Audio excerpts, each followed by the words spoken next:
नमस्कार दोस्तों, मैं राकेश कुमार आप सभी का आपके अपने YouTube चैनल तैयारी जीत की बाई आर.के. सर में स्वागत करता हूं। और दोस्तों आज हम बात करेंगे CRPF HCM एग्ज़ाम एनालिसिस 2023 की। जी हाँ दोस्तों, 1 मार्च 2023 को CRPF HCM के सेकेंड शिफ्ट का और थर्ड शिफ्ट का भी एग्ज़ाम ख़त्म हो चुका है। दोस्तों सेकेंड शिफ्ट के ज़्यादा क्वेश्चंस नहीं मिल पाए थे, इसलिए मैंने सेकेंड शिफ्ट का क्वेश्चंस जो कि उस टाइम अपलोड नहीं कर पाया। मुझे लगा दोस्तों कि मैं थर्ड शिफ्ट के और सेकेंड शिफ्ट के क्वेश्चंस मिला के आपको बता दूंगा, लेकिन दोस्तों थर्ड शिफ्ट के एक भी क्वेश्चंस अभी तक हमें नहीं प्राप्त हो पाए हैं। आप कंफर्म कीजिएगा कि थर्ड शिफ्ट में एग्ज़ाम था या फिर नहीं था, या फिर जिनका भी एग्ज़ाम थर्ड शिफ्ट में था वह कमेंट करके या फिर आप इस व्हाट्सएप नंबर पे व्हाट्सएप करके हमें क्वेश्चंस ज़रूर से ज़रूर बताएं। बाकी दोस्तों जिनका एग्ज़ाम सेकेंड शिफ्ट में था उनके लिए ये वीडियो जो है काफ़ी इम्पोर्टेंट है, क्योंकि यहाँ पे 100% रियल क्वेश्चंस लेके हाजिर हैं। ठीक है, तो चलिए बिना देर करते हुए वीडियो शुरू करते हैं। आप हमारे चैनल को सब्सक्राइब ज़रूर करिएगा किसी भी एग्ज़ाम्स के एनालिसिस के लिए, क्योंकि यहाँ पे 100% एग्ज़ाम एनालिसिस करवाया जाता है। बाकी दोस्तों वीडियो ज़्यादा लंबी नहीं रखेंगे, यहाँ पे सभी क्वेश्चंस के बस डायरेक्टली आंसर आपको बता देंगे। क्वेश्चन आया था कि नीरज चोपड़ा 2020 टोक्यो ओलंपिक में क्या फेंके थे, तो उन्होंने भाला फेंका था। उन्होंने 87.58 मीटर के थ्रो से स्वर्ण पदक जीता था। ठीक है, जनगणना 2011 के अनुसार सबसे कम साक्षरता दर किस राज्य की थी, तो इसका राइट आंसर हो जाएगा दोस्तों बिहार। एक प्रश्न आया था दोस्तों आपसे कि कर्नाटक संगीत में कितने अलंकार होते हैं। जी दोस्तों, कर्नाटक संगीत में कितने अलंकार होते हैं ये पूछा गया था, तो इसका राइट आंसर हो जाएगा दोस्तों जो कि 35 अलंकार होते हैं और इसमें 72 राग होते हैं। तो इसको आप लोग ज़रूर बताइएगा। ठीक है, वही बात करते हैं दोस्तों। एक प्रश्न आया था कि बराक नदी से कौन सी नदी बहती है। ठीक है, बराक नदी से कौन सी नदी बहती है, ये क्वेश्चन आया था। तो दोस्तों बराक नदी की प्रमुख उपनदियां सभी भारत में हैं, जिनमें जो कि जीरी नदी, ठीक है, तुई रियाल नदी, ठीक है, तलौंग नदी और जातिंगा नदी, ये सभी क्या है दोस्तों इसके उपनदियां हैं। इन्हीं में से कोई एक आपके ऑप्शंस में दिया रहा होगा, तो आप लोग कमेंट करके ज़रूर बताइएगा। वही बात करते हैं दोस्तों, तो बराक नदी उत्तर पूर्व क्षेत्र की दूसरी सबसे बड़ी नदी है। इसका उद्गम स्थान जो कि नागालैंड के कोहिमा के दक्षिण में नागालैंड मणिपुर बॉर्डर के पास है। तो इससे रिलेटेड मैंने सभी चीज़ें बता दी। एक प्रश्न आया था दोस्तों कि 2023 में जो कि बजट पेश हुआ था उसमें जन केयर का अनुदान किस यूनिवर्सिटी के वैज्ञानिक को दिया गया है, तो इसका राइट आंसर हो जाएगा दोस्तों बनारस हिंदू विश्वविद्यालय, जिसको BHU बोलते हैं। इसको आप BHU भी कह सकते हैं। ठीक है, इसको BHU कहते हैं। इनको जो कि डॉक्टर गरिमा थी उनको ये अनुदान दिया गया है 2023 का। ठीक है, तो आपका राइट आंसर BHU या फिर बनारस हिंदू विश्वविद्यालय राइट आंसर हो जाएगा। एक प्रश्न आया था दोस्तों, इसका एग्जैक्ट क्या पूछा था और इसका क्या आंसर होगा ये अभी तक पता नहीं चल पाया। बाकी क्वेश्चंस जिनको भी याद है कंफर्म करवाइएगा।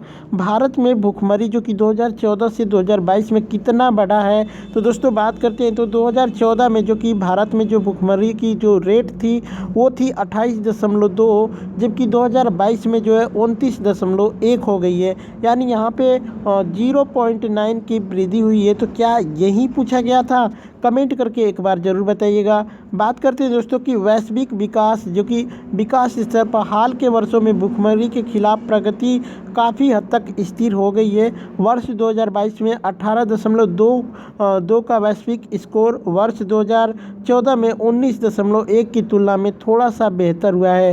हालांकि 2022 का GHI स्कोर अभी भी मध्यम है। तो दोस्तों क्या ये वाला पूछा था या फिर ये वाला पूछा था, कमेंट करके एक बार ज़रूर बताइएगा क्या पूछा था। एक प्रश्न आया था दोस्तों कि निगार खाना कला की स्थापना किसने करवाई थी। निगार खाना कला की स्थापना किसने की थी, तो इसका राइट आंसर हो जाएगा दोस्तों बाबर ने की थी। एक प्रश्न आया था दोस्तों कि ममिता कहाँ का लोक नृत्य है, तो दोस्तों ये ममिता त्रिपुरा का लोक नृत्य हो जाएगा। ठीक है, बात करते हैं दोस्तों, तो ममिता नृत्य जो कि भारत का एक नृत्य है, यह त्रिपुरा के लोगों के फसल उत्सव ममता महोत्सव में किया जाता है। त्रिपुरा के त्यौहार जो कि गरिमा पूजा, जो कि अशोक काष्टमी उत्सव, पिलक महोत्सव, त्रिपुरा के नृत्य जो कि ममिता नृत्य, गोरिया नृत्य, होजागिरी नृत्य और लेबांग नृत्य, ये सभी त्रिपुरा के हैं। त्रिपुरा में राष्ट्रीय उद्यान जो कि मेघयुक्त तेंदुआ राष्ट्रीय उद्यान और राजबाड़ी राष्ट्रीय उद्यान शामिल है। एक प्रश्न आया था दोस्तों कि वामसी का फुल फॉर्म क्या होगा, WAMSI का फुल फॉर्म क्या होगा, तो जिसका फुल फॉर्म हो जाएगा दोस्तों वैकूफ मैनेजमेंट सिस्टम ऑफ इंडिया, इसका राइट आंसर हो जाएगा। ठीक है, चलिए एक प्रश्न आया था दोस्तों कि गुर्जर प्रतिहार वंश के संस्थापक कौन थे, तो इसका राइट आंसर हो जाएगा दोस्तों नागभट्ट प्रथम। ठीक है, नागभट्ट प्रथम इसके जो कि संस्थापक थे। बात करते हैं दोस्तों तो कि नागभट्ट प्रथम जो कि गुर्जर प्रतिहार वंश के संस्थापक थे। प्रतिहार वंश जो कि 8वीं से 11वीं शताब्दी ईस्वी में था। ठीक है, प्रतिहारों का भी नाम बदलकर गुर्जर रखा गया था।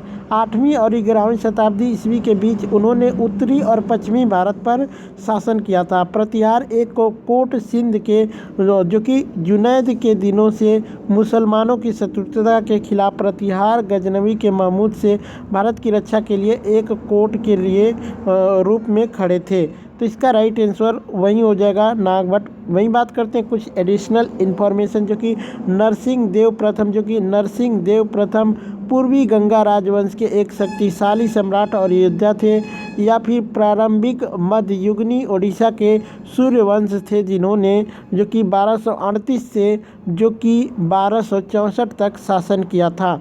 बात करते हैं हर्षवर्धन से, तो वे एक भारतीय सम्राट हैं जिन्होंने 606 से 647 ईस्वी तक उत्तर भारत में प्रमुख शासन किया। वे वर्धन वंश के सदस्य थे। रामचंद्र वे भारत में जो कि दक्कन क्षेत्र के सौना या फिर यादव वंश के शासक थे। उन्होंने अपनी राजधानी देवगिरी में स्थापित की थी जो कि वर्तमान में महाराष्ट्र में स्थित है। एक प्रश्न आया था दोस्तों यहाँ पे कि कटक का पर्यायवाची शब्द क्या होगा, तो कटक का पर्यायवाची शब्द हो जाएगा सेना, फौज, दल, समूह, आर्मी जो कि कुमक, दल बदल, ठीक है, पलटन बल, मिलिट्री, लश्कर, वाहिनी, सैन्य, चतुर जो कि चतुरंगिणी, ये सभी क्या हो जाएंगे कटक के पर्यायवाची शब्द हो जाएंगे।